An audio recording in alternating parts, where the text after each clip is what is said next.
Buat kamu dan pasangan yang belum ingin memiliki keturunan, kamu bisa gunakan alat kontrasepsi sebagai cara aman untuk menunda kehamilan. Saat ini udah banyak nih pilihan metode kontrasepsi yang bisa dipilih sesuai kebutuhan, keinginan, dan kenyamanan kamu maupun pasangan. Nah, masing-masing metode ini punya kelebihan dan kekurangan. Jadi, apa aja sih jenis-jenis metode kontrasepsi?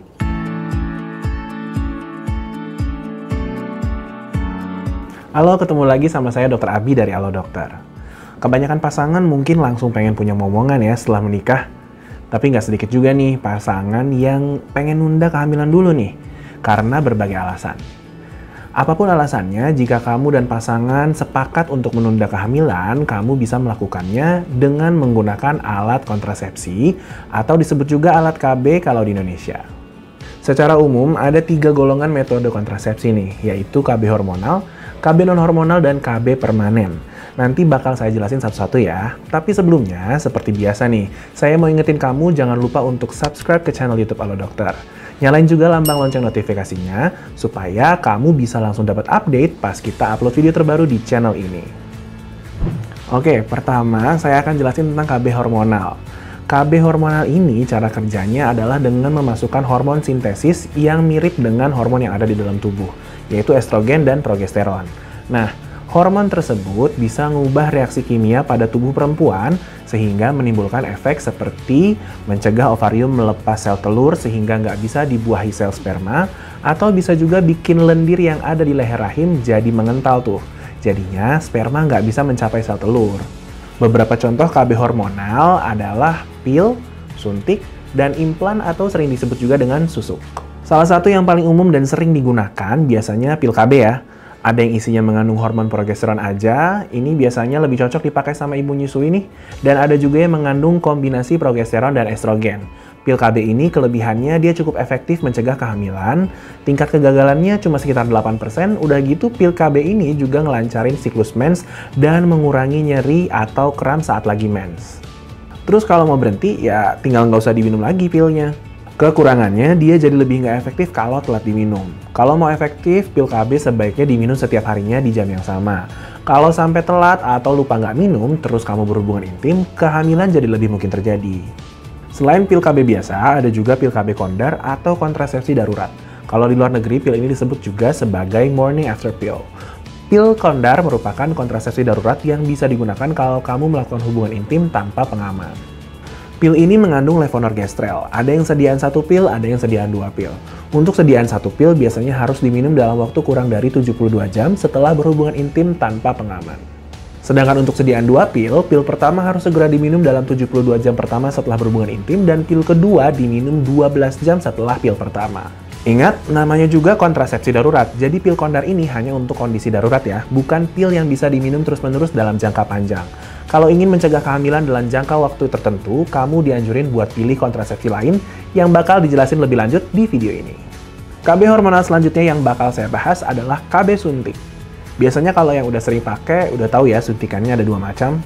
Ada KB suntik yang 1 bulan, ada juga yang 3 bulan. Suntikan KB 3 bulan biasanya mengandung hormon progesteron, sama kayak pil KB progesteron tadi. KB suntik 3 bulan biasanya cocok buat ibu menyusui, sementara KB suntik 1 bulan mengandung kombinasi hormon progesteron dan hormon estrogen. Kelebihan dari KB suntik ini, karena bisa bertahan 1-3 bulan, nggak perlu tuh kamu inget-inget untuk harus minum pil KB. Jadi cocok buat yang suka lupa minum obat. Dan kalau mau berhenti, tinggal nggak usah lanjutin suntik KB-nya lagi. Ditunggu aja sampai periode suntikannya selesai. Sayangnya, KB suntik punya beberapa kekurangan, yaitu adanya efek samping berupa sakit kepala, nyeri payudara, menstruasi tidak teratur, berlebihan, atau terjadi di luar siklus haid. Terus kalau udah berhenti, bisa butuh waktu untuk kembali subur. KB hormonal yang ketiga adalah implan atau banyak juga yang menyebutnya KB susuk. Kontrasepsi ini berukuran kecil dan berbentuk seperti batang korek api tipis yang dimasukkan atau diselipkan ke bagian bawah kulit, biasanya di lengan bagian atas. Karena diselipkan, makanya ada yang nyebutnya KB ini KB susuk. KB implan ini secara perlahan mengeluarkan hormon progesteron yang berfungsi untuk mencegah kehamilan dalam jangka waktu yang cukup lama, bisa sampai 3 tahun. Nah, karena jangka waktunya yang cukup panjang, dilihat dari sisi ekonomi, ini lumayan hemat biayanya. Soalnya hanya keluar biaya sekali aja dan bisa bertahan lama. Nggak kayak pil atau suntik yang mesti keluar biaya berkali-kali. Tapi kekurangannya, selain bisa bikin haid jadi nggak teratur, KB implan juga bisa menyebabkan memar dan bengkak di awal pemasangannya. Udah gitu, kalau mau dilepas, kamu perlu konsultasi lagi ke dokter. Nggak bisa lepas sendiri. Nah, itu tadi jenis-jenis kontrasepsi hormonal. Sekarang kita masuk ke pembahasan KB non-hormonal. Buat yang nggak cocok sama efek samping KB hormonal, yang males siklus mensnya jadi nggak teratur, nah ini mungkin jenis kontrasepsi yang cocok buat kamu. Beberapa contoh jenis KB non-hormonal adalah kondom laki-laki, kondom perempuan, dan IUD atau KB spiral. Pertama, saya akan menjelaskan tentang kondom. Alat kontrasepsi yang satu ini udah pasti nggak asing lagi ya. Biasanya kondom nggak cuma dijual di apotek, tapi juga bisa ditemukan di toko swalayan. Selain untuk laki-laki, kondom juga ada loh yang buat perempuan, tapi bentuknya beda. Kondom untuk laki-laki maupun perempuan sama-sama terbuat dari bahan lateks. Nah, buat yang alergi lateks, ada juga beberapa merek kondom yang nggak terbuat dari lateks, sehingga hubungan intim tetap bisa dilakukan dengan aman dan nyaman. Kalau kondom laki-laki bentuknya disesuaikan dengan bentuk penis nih, seperti tabung, dan biasanya di ujung ada ruang yang berfungsi untuk menampung keluarnya cairan ejakulasi. Nah, kalau kondom perempuan bentuknya juga seperti tabung, tapi dimasukkan ke dalam vagina. Kondom perempuan biasanya dilengkapi dengan cincin fleksibel pada kedua ujungnya. Satu cincin terbuka berada di luar vagina dan menutupi vulva atau jaringan sekitar liang vagina, terus cincin yang lain tertutup karena ditempatkan di dalam vagina, untuk mencegah masuknya sperma ke dalam rahim. Kelebihan dari penggunaan kondom ini adalah tingkat keberhasilannya yang mencapai 95% pada kondom perempuan dan 98% pada kondom laki-laki. Selain itu, penggunaan kondom juga dianggap lebih praktis, soalnya hanya dipakai saat berhubungan intim aja, tanpa memerlukan persiapan khusus. Nggak cuma itu, kondom juga bisa mencegah penyakit menular seksual. Sayangnya, kondom juga punya kekurangan nih. Selain bisa memicu alergi lateks, kondom yang nggak digunakan dengan benar berisiko sobek atau bocor. Makanya, pastikan kamu pakai kondom dengan benar dan ikuti petunjuk pemakaian yang ada di kemasan ya. Jangan lupa sesuaikan ukuran kondom dengan alat kelamin dan juga gunakan pelumas berbahan dasar air. KB non-hormonal selanjutnya adalah intrauterine device atau IUD, atau lebih dikenal juga sebagai KB spiral. Meski ada IUD yang mengandung hormon, tapi kebanyakan IUD yang digunakan adalah yang terbuat dari tembaga dan bisa bertahan hingga 10 tahun. Ini sifatnya non-hormonal ya. Wah, tahan lama juga ya. Sayangnya, biaya pemasangan cukup mahal dan terkadang bisa bikin kamu sesekali jadi ngeflag padahal lagi nggak mens. Oke, sekarang saya mau bahas jenis kontrasepsi yang terakhir nih, yaitu KB permanen atau KB steril atau sering juga disebut kontrasepsi mantap. Metode ini merupakan metode paling efektif untuk mencegah kehamilan secara permanen. Biasanya, pasangan yang memilih jenis KB ini udah punya beberapa anak, terus nggak pengen nambah lagi. Buat perempuan, metodenya disebut dengan tubektomi. Kalau buat laki-laki, bisa dengan prosedur vasektomi.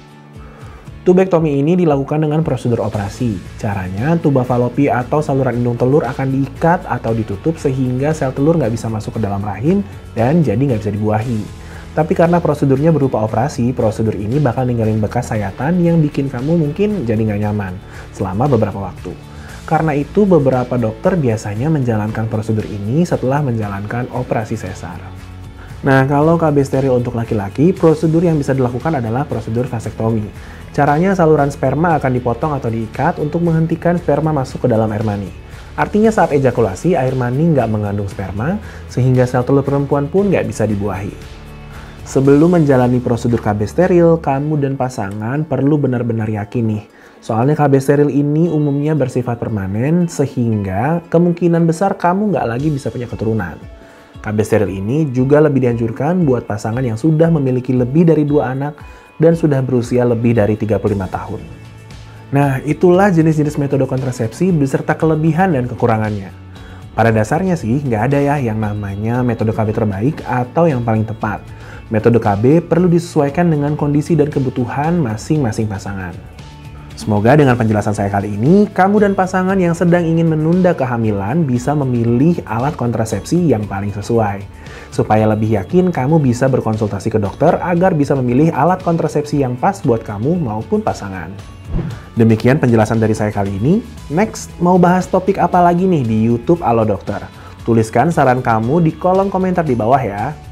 Terus kalau masih mau tanya-tanya seputar KB atau kontrasepsi, nggak perlu ragu buat tanya ke dokter kandungan langsung di aplikasi Alo Dokter. Download aplikasi di Play Store dan App Store. Terima kasih ya untuk yang sudah menyaksikan video ini. Jangan lupa untuk like, comment, share, and subscribe. Hidup sehat bersama Alo Dokter.